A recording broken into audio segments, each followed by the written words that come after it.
and like the World Cup, it is quantity over quality today. Mark Ogden is here, as is Nathan Manoa and Craig Burley. We are dark. 20 viewers. We're all dark today. 24 hours to go until the World Cup kicks off. It is the biggest World Cup ever. 104 matches, 48 teams. Mark, where's the excitement? I feel like in other tournaments there's kind of been a buzz, kind of this gravitas of a moment on the precipice of history. Are we feeling that here? In a word, no, but I think that's because it's three nations, so we don't know where the kind of the epicentre is. It doesn't feel like it's in the US right now. The first game's in Mexico, which I imagine will be crazy for it. Mm-hmm. But obviously there's been so much controversy in the build-up to it that it's left a sour taste, you know. We've obviously the Champions League finals 10 days ago, so there's a very small gap between the end of the European season and this, but you've got the ticket prices, you've got the visa situations, the referee situation, the Somalian referee. There's so many issues, and I think that's left a sour taste and a real cloud hanging over the start of the football. But with 48 teams, it was supposed to be bigger and better than ever, wasn't it? Yeah, and it still could be. You know, we're talking about before the tournament, and yes, there might not be as much excitement as maybe we would have hoped. But the fact is, once the football starts, some of the conversations do change. I think the point that Mark's made about some of the issues before the World Cup, they are very, very true. They're very, very prevalent. But the moment the ball is kicked, people start to watch again. I think there are other nations as well who are looking forward to seeing their teams perform at the World Cup. And I think the point he made about there not being a true epicentre, I think that does matter in some ways. But from when the games roll, people will be watching games. Craig, you've obviously lambasted the fact that it's now extended over 48 teams coming in. But we're going to see more football, just not necessarily good football. Not necessarily better football, just more. And not necessarily, and the interesting thing is going to be, one of the issues is going to be with the ticket and prices and the big stadiums that the teams are going to play in, and a lot of teams that are, you know, not at the elite level, is how full the stadium's going to be. Because, you know, aesthetically for TV, it's not a good look when we've got stadiums that are half full. Now, I don't know if that's the case or not. It might not be. It might be bustling.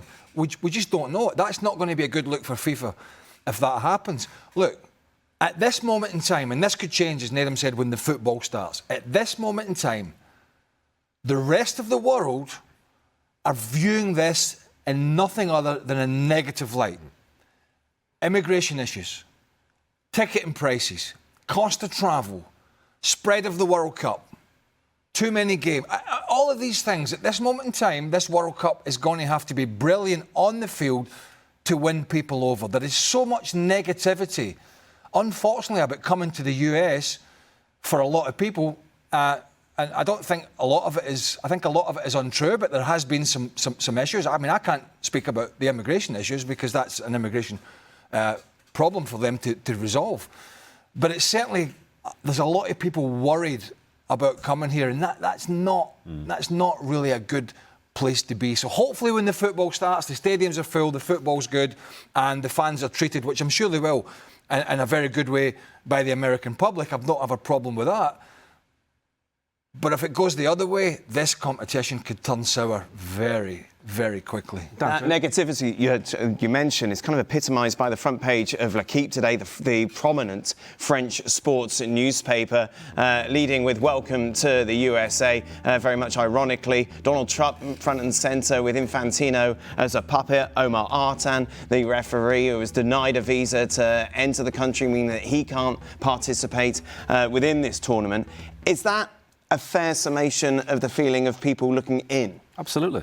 But I was going to make the point, I mean, that is exactly what people are feeling, but I was in Russia, I was in Qatar prior to those tournaments, and South Africa 2010.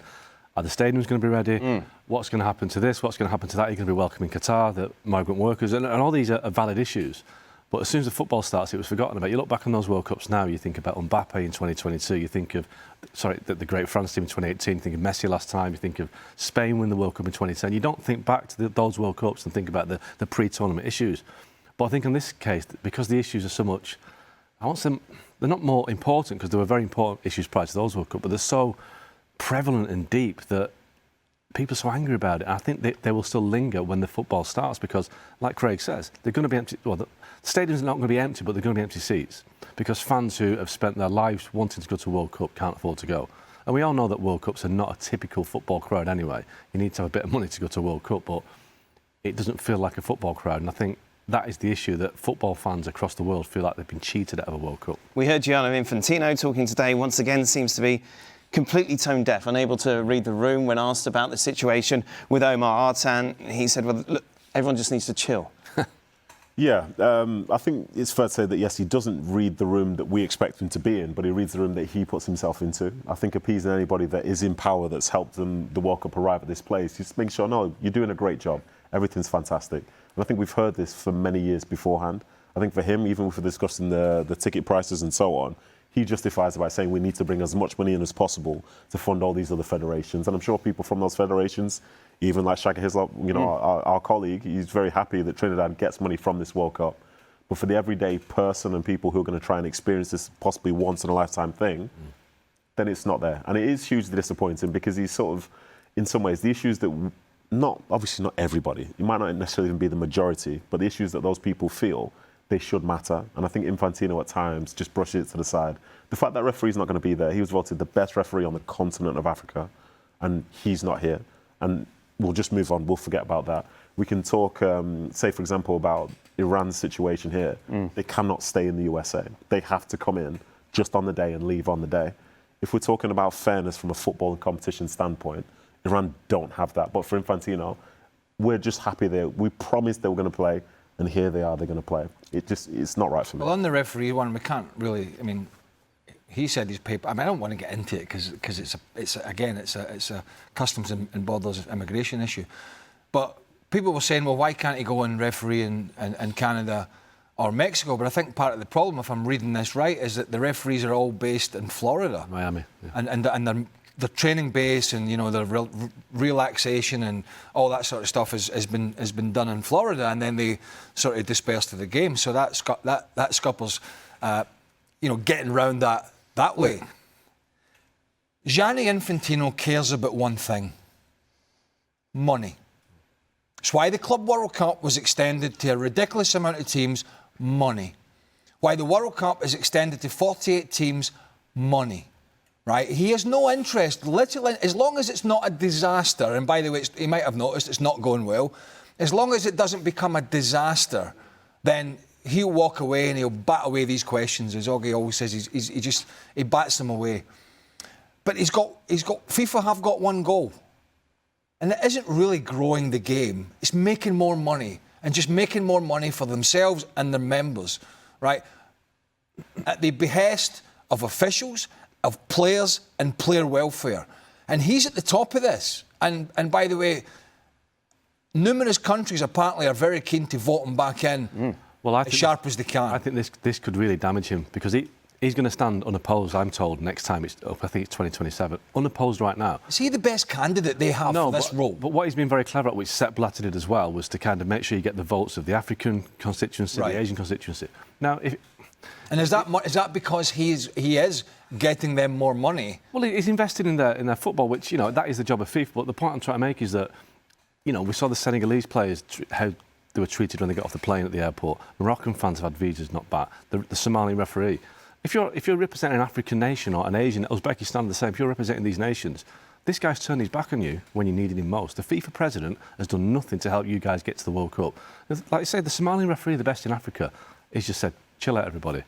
So when it comes to a vote, if somebody's brave enough or bold enough outside of his power base to say, I'm going to stand against Infantino because he let us down, this could finish him off. When politicians ignore their constituents, no matter what it is or where it is, they get punished. And maybe Gianni Infantino's made the biggest mistake of his career because it'll damage him. But this could have been an even bigger scandal. Say, for example, and I don't know the mechanics of how this may or may not have worked, but referees they're one of a kind, aren't they? In terms of, the personality you need to be able to do that job. Very difficult job, being a referee and the assistant and the fourth official and all that. What if the other FIFA officials had come out and said, do you know what? If his papers are not right, then fine. Then fine. But if his papers are correct and he is not allowed in and you're doing nothing about it, we're on strike. Absolutely. How's this World Cup got? Now, that would have put people on a pedestal to say, we have to do something about this. But they haven't done anything. So Gianni Infantino is able to come out with these smarmy half-cocked, comments about everybody just chill. The guy's he's only just been sent home and not allowed in to a World Cup. Ridiculous. The competition, despite all of this, will, of course, kick off tomorrow. At the elite level, he didn't make an impact. Now, he's come to MLS and he's had an impact, but how good is he really? How impactful can he be against a serious opponent? And how often does he play against a serious opponent? How often do Argentina play against a serious opponent? So I think when it comes to the tougher games and the knockout stages, I think we'll find out then. I think something about this tournament itself, which reminds me in some ways of the Club World Cup last year, is that there were certain stadiums which weren't full, but others that were. And I think a stadium with Lionel Messi in it will always be full. 100%. So the support that, say, he will have and Argentina will have in those arenas will make them tough to play against. I think even though it is a foreign tournament or an away tournament for them, they will have a sense of familiarity and popularity wherever they go. There won't be many teams that will have greater support than he will. So in some ways, maybe that is the type of thing that will benefit them. But 4 years on, they've also lost the likes of an Angel Di Maria, somebody hugely influential for them across the last 10, 15 years. But I understand why people don't really have them down as being the favourites anymore. But that's more so to do with the quality that exists in the rest of the world. I think they're going to flop. Round of 16, out they go. Who losing to who? I can't remember, I did it in my bracket. Oh, sorry, my bad. I'll show Craig it later, Okay. It'll be fascinating, Good, I'm sure. good. Portugal with the victory over Nigeria as they prepare for their opening World Group stage match against DR Congo. It's the same conversation with Portugal, and it's going to be until he retires. Cristiano Ronaldo, a help or a hindrance, Nathan? Yeah, I think that is true, but it's very tough to say. Which one is it? Yeah, that's where you give me an answer, and then all the Ronaldo fans. It wasn't like a middle of the road question. If the backup striker was someone of a higher status than Gonzalo Ramos, then I think he would have been brought out of the team sooner.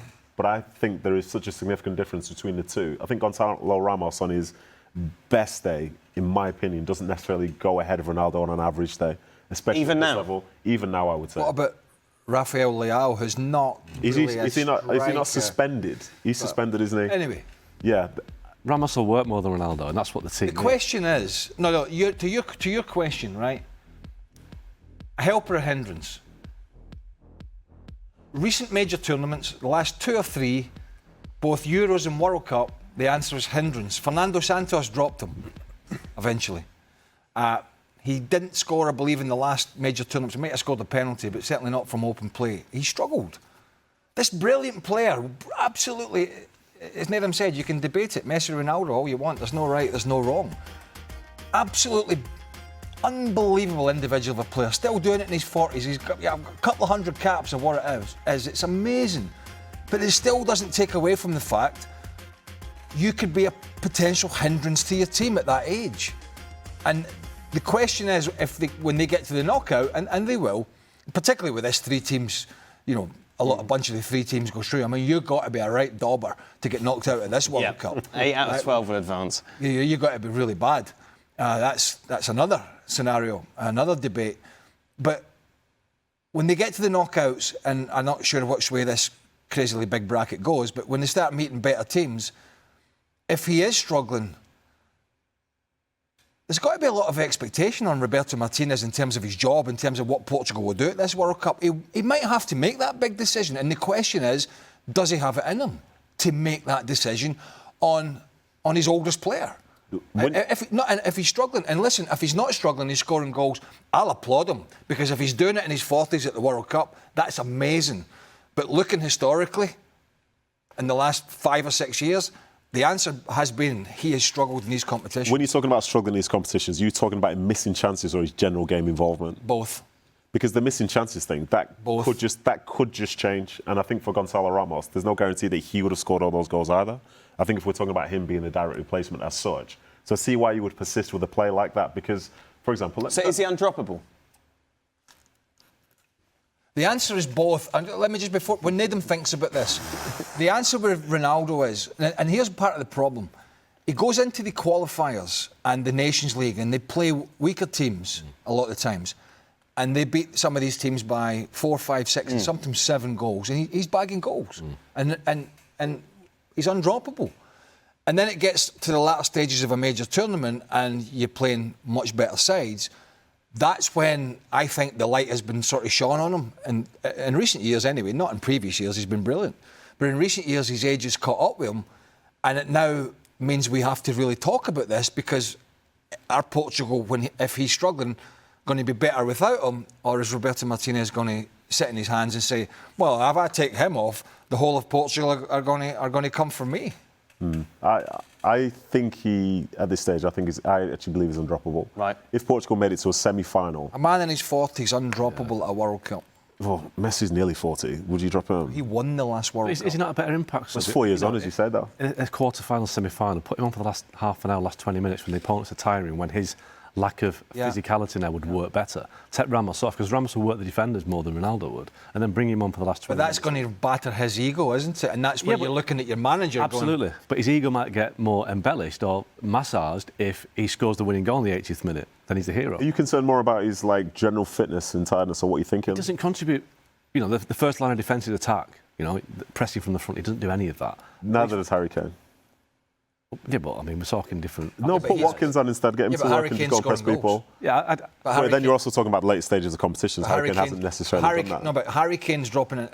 Harry Kane's dropping into midfield. You're talking about one of the best strikers in the world at the moment. Ronaldo isn't that player anymore. And Kane's still doing it for Bayern Munich. Kane's dropping into midfield, pinging balls around and scoring 50 goals a year.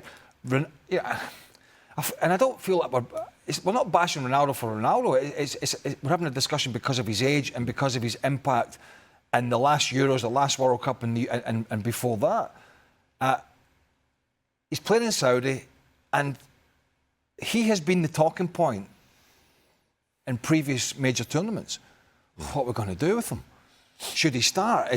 Can I take him off? Because he hasn't contributed like he once was able to do, and that's a fact. OK, Portugal overall, they're a real contender, aren't they? Absolutely. I mean, are they an outsider? I think they're more than an outsider. I think they're a real challenger. I think they've got a real chance. I mean... Are they Belgium, though, from a few years ago that everybody thought, well, they're going to win it this? Same coach. yeah, maybe. Yeah. I think they've got a real chance. I think they could be the team that comes from nowhere. It's hard to pick a team that wins the World Cup that hasn't won it before, if you know what I mean. It's always the heavyweights. But they're fourth favourites. Yeah, not exactly dark horses. Rightly so, because they've got a real supporting cast behind Ronaldo now who are definitely worth backing. Yeah. And like I said, Bruno Fernandes has the best season of his career. Even people like João Felix have still got something in them. Then you've got, João Neves, fantastic playing midfield. I think you've got Vitinha. He's got a real chance. Yeah? Yeah, especially Ronaldo up front. How far? How far? I'll go semi-finals. Semi-finals? Yes.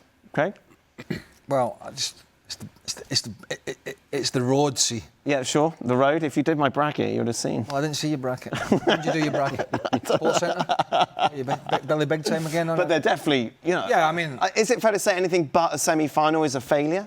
Depends on the bracket. Right, good. Thank you very much. It does really, doesn't it? Yes, yeah, of course. It's a bit like Arsenal's trip to the Champions League final. Easy path, Yes. soft path. England are taking on Costa Rica as we speak in Orlando. The game was delayed by an hour because of a thunderstorm. This is an England side who come into this at their best run of major tournaments of the modern era. Obviously, runner-up in the Euros, lost to France in the quarter-finals, runner-up in the Euros as well, where they lost against Italy in the penalty shootout. What's the expectation? You've just flown in from England, Mark. What's everybody saying? The expectation is not as high and as over-optimistic as usual. I think that's because there's a sense that this England team is going to struggle in the heat. I think people realise that this tournament is not built for England, but they've got a great set of players. You dear, spare me already. But anybody got a violin in here? I know it's going to happen. The first time they play against a decent team who can pass the ball, they'll lose. Right, it's as simple as that. That's what always happens. So Croatia? Well, possibly in the first game, yeah. But it's not going to be hot in Dallas. It's a covered stadium, so they might get away with it. So we're saying a European team's not going to win over here because of the heat? Well, Spain keep the ball. Warmer in Spain. Yeah, but no, Spain keep the ball. They pass the ball. Well, what's Thomas Tuchel been brought in for? The Messiah. I know, but the thing what he's done is... I don't know why you keep calling him the Messiah. No one's called Thomas Tuchel the Messiah. He's filled the squad with he's filled the squad with athletes in a tournament where you need to pass the ball. He's left his technical players like Foden and Palmer out of the team. So I don't understand why he's got so many runners. The FA have gone for another foreign coach of great experience because they think they have the guy that's going to get to the pot of gold at the end of the rainbow. Have they got the guy then? I don't like his squad. Right. Yeah. His squad was strange. I mean, you talk about heat. What if he has to go and unlikely? What if he has to call in Jordan Henderson? Absolutely. Dan Burn. Well, he struggles in the heat, but he's good around the dressing room. He might have to play. But come on, Augie, the heat. Come on, the heat can't be an excuse. Well, it is the way that England play. It's too much high energy, high tempo. They don't pass the ball. England never pass the ball well against good teams. I mean, I can't remember the last time they did. I mean, you guys might be able to help me out here, but they play against inferior teams, they win. That's what England always do. Yep. I can't remember a major tournament where they've actually beaten a France, an Italy, a Germany, a Spain, a Brazil, Argentina in the knockout stage. I mean, I really can't. You're probably going back to 1966 when they last won it. They don't beat heavyweight nations because when it comes to the crunch, they can't keep the ball. They can't show the patience that is required to break an opponent down. It happens every time. They're third favourites. Yeah, what you were saying there, I feel like it's wrong. And obviously someone will fact check. I'm sure they beat Germany at some stage. Yeah, they beat Germany in the Euros in 21. Yeah, I'm pretty sure that was the thing. I'm talking World Cup. Sorry, I'm talking World Cup. World Cup's what it. Come on, the Euros. No one in the Gabon caught you superior. We just talk about World Cups, don't we? We don't bother about Euros and stuff like that. So will this be a success or a failure?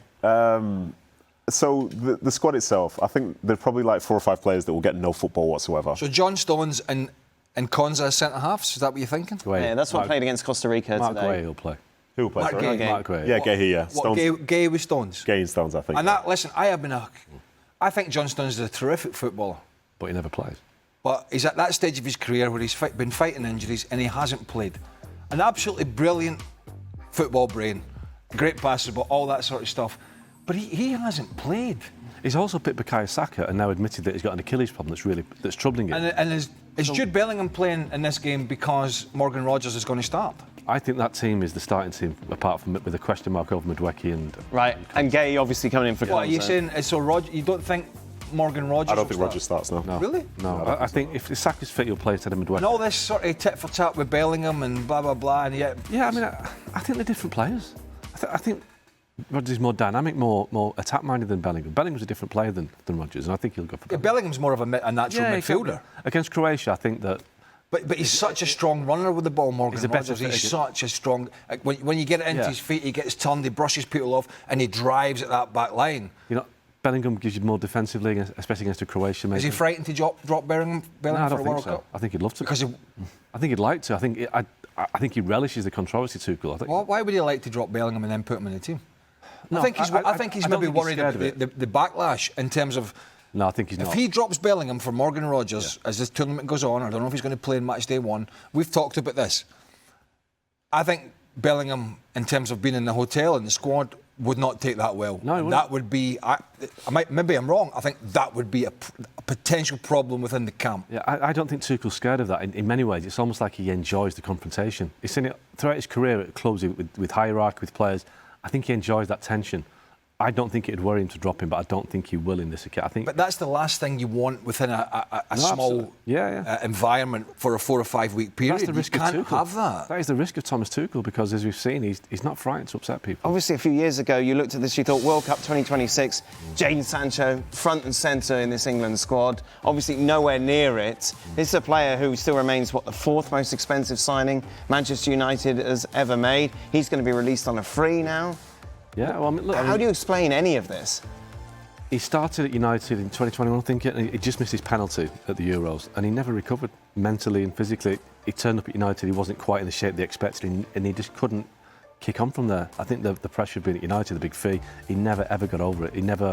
People at United told me that he was really fragile after the Euros, and he just never kind of got into it, and obviously he had his fallout without Ten Hag, he had a few other issues that he couldn't get over, and he's...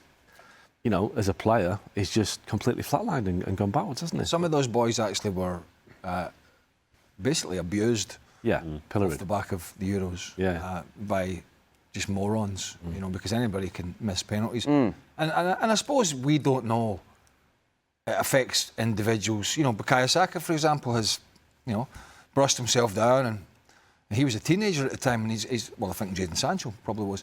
But he sort of got on with it and accelerated and built his career, but sometimes it does affect certain players more than others. Then maybe you make a move that's not the right move for you, i.e. Manchester United, and sometimes that can happen. But there's you know, so look. Well, when they signed him, right, I was told this as well. When they signed him to play on the left of a front three, and then they realised that was Marcus Rashford's favourite position, so he never actually played in the position they signed him for. Right. They put him on the right, so. Nothing really worked for Sancho at United. And but then Chelsea, Villa, nothing happened there. No, but I think by that point, he'd had 2 or 3 years where he's just not really kicked on. And I think he's lost that momentum. I don't know, what is he now, 25, 26? Is this the Dele Alli scenario where it's going down? I know he's had some mental health issues, but he struggled. But he at one point was this phenomenal goal-scoring midfielder, and then he sort of fell off that cliff a little bit, and it's very difficult to get it back. To get it back, very difficult. The point to mention for me is the fact you've mentioned there, Mark. He's 25 years of age. If he was like 4 or 5 years further down the road, I'd be saying this is finished for him completely.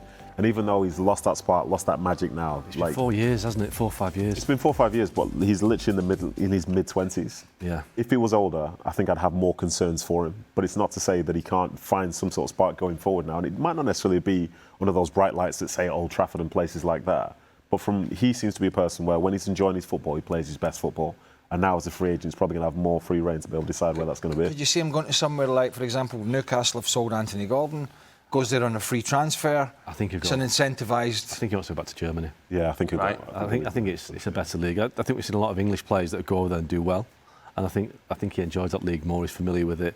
The money might be an issue, but he's out of his contract now, so he's not going to get the same sort of money he got at United because he's a free agent. But I think the Premier League is just, I think it's too much for him. You mentioned Marcus Rashford. Yeah. Back after his loan spell at Barcelona. Gordon's come in, mucked up any thought of hope, I imagine, of going there permanently. Yeah, what's going to happen to him? Well, the situation there is that Barcelona have got until the 15th of June to tell United whether they want to keep him or not. And United, I've been told, still haven't been contacted by Barcelona to say what is going to happen. Now, it seems as though Barcelona are edging away from Rashford. It's a relatively inexpensive deal to do 30 million euros. And apparently the final decision will be left to Hansi Flick. But basically, the deadline is next Monday. And if Barcelona don't want him, they'll be back at United for pre-season training. Now, the issue there is, one issue that people have told me at United is that they've got 3 targets this summer, 2 midfielders and a left-sided forward. Now, a left-sided forward is Marcus Rashford. We just spoke about keeping Jadon Sancho out of the team. So if Michael Carrick is pragmatic enough to take him back, I think he probably is. But all the noise I've been getting from the Rashford end is that he doesn't want to go back. He's 29 in October. Yeah. He's had so many kind of ups and downs at United. He's gone to Barcelona, won La Liga, doesn't want to go back to United. And you can understand that. So if he doesn't want to go back, it's going to be hard for United to rehabilitate him, especially when there's so much, I'd say, animosity from a lot of the fans. They just don't like Marcus Rashford anymore. So and he had an impact at Barca, yeah. He did, yeah. So, United would probably... Scored some great goals. They could be stronger with him back in the team, but I just think, that there's so much going on. I think he's a much more as an all-rounder. I think he's a more talented player for me than Anthony Gordon. And he's got a manager now at United, if he goes back, that will probably understand him more than Ruben Amorim did or Ten Hag did. Rashford doesn't react well to disciplinarian coaches. Michael Carrick has been there, done it. He knows what it takes to be a Man United player. He might just have the key to unlock the door. See, I could see him doing well under Carrick. Yeah, I can as well. A guy who's more just interested in the basics and, not overcomplicating it. And basically just saying, right, we've got a structure to the team. You go out, all right, you have a duty when we don't have the ball to work hard and do the job, but go out and express yourself, which is kind of what Hansi Flick has allowed all his Barcelona players to do. And Rashford at times, he flourished. Oh yeah, Rafinha was injured and he came in, but he scored some great goals. Some very good goals. So I could see him going back and having an impact in that team, but if he doesn't want that... Maybe that could change. Difficult. If Michael Carrick sits him down, and I don't know if Michael Carrick wants him back, but I think he's that kind of Carrick that would not rule it out. Right. I think you'd see a player that is very talented, and if you want a left-sided forward, are you going to get a left-sided forward this summer that's better than Marcus Rashford? Possibly, but it could cost you 70, 80 million pounds. Last word to you, Nathan. I was going to say, this is one of Carrick's probably biggest decisions, because I think the ones that he's made so far in terms of changing the formation, putting Bruno Fernandes further up, bringing in Kobe Mainoo, these are things that have naturally fit and worked quite well for him. But now, if he's to bring in Rashford, he could think about what he can offer to his team, but how does it affect the fan base? And I think my other point as well is, from a Barcelona perspective, why would they not choose Rashford over an Anthony Gordon for the price that's being paid for Anthony Gordon? For me, if Rashford is literally going to be 50 million euros less, yeah, absolutely, it seems like it's a no-brainer, especially somebody that's been in the building, understands the philosophy, understands, and you can see has worked well with that team. And I don't know what that reason is, but it just feels strange, doesn't sit right with me. Just a reminder, a lot more on what's going on in the world of soccer over on our YouTube channel, of course, dominated at the moment by looking ahead to the World Cup. Meanwhile, Chris Turner will be joining us throughout the tournament, the impromptu rapper and comedian, taking to the streets to get the vibe from the fans ahead of the start of the World Cup. It is Game 4, of course, in the NBN playoffs tonight. He went to New York to talk to some of the fans. Soccer and basketball, very much the conversation. I am here in Union Square. I've got some basketball fans. Why is the NBA Finals more exciting than the World Cup? Because New York's in it. Biggest city in the world. Basketball all the way. Basketball, baseball, those are real sports. I was with you until you said baseball is a better sport. Why takes it so long?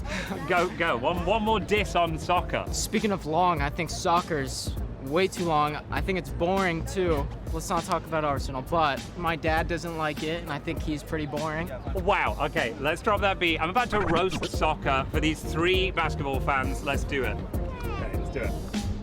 So many things there on offer, feeling the thrill, 0-0, the most common score in soccer. It's like snore, that's such a bore. Why watch a sport where it's always a draw? Of course, I'd be getting that you're feeling so sad, you're like not adoring, that's boring like Dad. But don't get mad, you know it's never so pretty. Why? Because New York City's in the finals. Beside yourself with glee, it's like, oh my gosh, yeah, Wemby, he's playing for the other team, but that's the charm. I am a Frenchman with long arms. Will he win? Will he do an alley-oop? He will probably just dunk upon the hoop. But let me say this, I've got the jaw in swinging out that. Yes, I know it's so boring, but ignoring, I'll take a face fall. Surely soccer is much better than baseball. 90 minutes, then the stoppage time. Baseball's like, come on guys, I've got better things to do than watch it get knocked out of the park, running around all of the bases. Yeah, it's such of a lark, but that's okay. You know, we're having so fun. I hope they beat the Spurs, and if you're from San Antonio, respect this. I live here, so I'll say no, Texas. New York City, that's the place to be. Blue, light blue, who are beside me. It says Knicks on the back. That's just a lie. New York will know we're right till we die. Well, there we go. That's a wrap. Hold up. I'm still much more excited for the World Cup. That's amazing. Great stuff there from Chris Turner. He'll be with us throughout the tournament. Any interest in the playoffs tonight? I thought that was about 3 or 4 weeks ago. Right, good, yes. Didn't Hull win? Naim? If it goes 2-2, it's going to be very interesting. Where's the Spygate in there? Yeah, where's the spies? It's all right. Spurs or Knicks? No, you've instructed me now. All right, OK, good. Lovely. Nadeem's upset from day one. Yeah, it's good. Okay, well done, everyone. Extra Time is coming up next, where these gentlemen will be answering some of your questions. Welcome to the latest edition of Extra Time. Roberto Martinez had an incredibly gifted Belgium squad in 2018 and couldn't quite get them over the line. Now, he is leading a similarly stacked Portugal side. Do you think they might suffer the same fate of underachieving on the biggest stage? Possibly.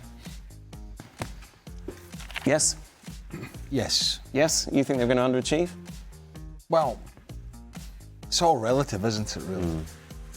I don't expect them to win the World Cup. OK. I think if they got to a semi-final, Yeah. but I think anything less than that for them with that squad would be disappointing. Nadeem, as being fellow centre-backs, how do you rate Chris Richards? Could you see him moving to a higher-profile club, especially if he has a strong World Cup? High-profile club in the Premier League, I'm not sure. I do think he's really good, but I think he's worked really well in that system of a back three. And I think sometimes some defenders that work really well there aren't necessarily as good in the 4-4-2. I'll be interested to see how he performs at this World Cup in a 4. But I think if he was to go to a much higher level, I think he'd do it outside of England personally, because I think there are other traits he has which maybe don't suit some of the teams up near the top of the Premier League right now. Hoggy, anyone be interested in Richards, do you think? I think Ned is right. Yeah. I mean, I think the big six, I think he's struggled a little bit. But, you know, he's had a good season at Palace, and Palace are a good team that could kick on next season in the Europa League, but I just don't see him as a top 6. Craig, is Alvarez really a player of the level that warrants a public catfight among 3 of the biggest clubs in Spain? Not really, no. This is Real Madrid, Barca and Atleti. Not really. If you watch the Liga last season, as we did every week, he had his struggles. He's a really, obviously World Cup winner. He's a really good player, very versatile, scores goals. But he's not that sort of... Michael Elise at the moment is somebody who just, you know, the PSG midfield, Kvaratskhelia, the little Georgian, these guys are all like a different level, you know what I mean? I think I think it was just very cheeky from Real Madrid. Is that fair? I think Manchester City. I know. When I was answering that question, I knew that. Treble winner Julian Alvarez, is that who we're talking about? Worth every penny and then some. No, I agree with you. I think it's very easy from the outside to talk about the stuff which he's done in the past. Then you'll see him whip a free kick in and say, "Oh, this kid's, is incredible." And then you look, and from a goal-scoring perspective, he's not exactly been breaking the charts, has he? So, it does seem a bit odd. Did he want to leave City, or did City sell him, or both? And he wanted to leave, didn't he? Because he didn't start in the Champions League. Yeah, and then there was a lot of money put down for him as well. So it's one of those deals where I think everybody was happy. He turned his back on Right. City. He said, "I want out." Right, and they were willing to sell him because the price was right. If he's at that level, and at the time he didn't get in the City side on a regular basis. Well, Haaland was there, to be fair. That was Haaland's big season, wasn't it? So yes, he's a good player, Alvarez, but I think.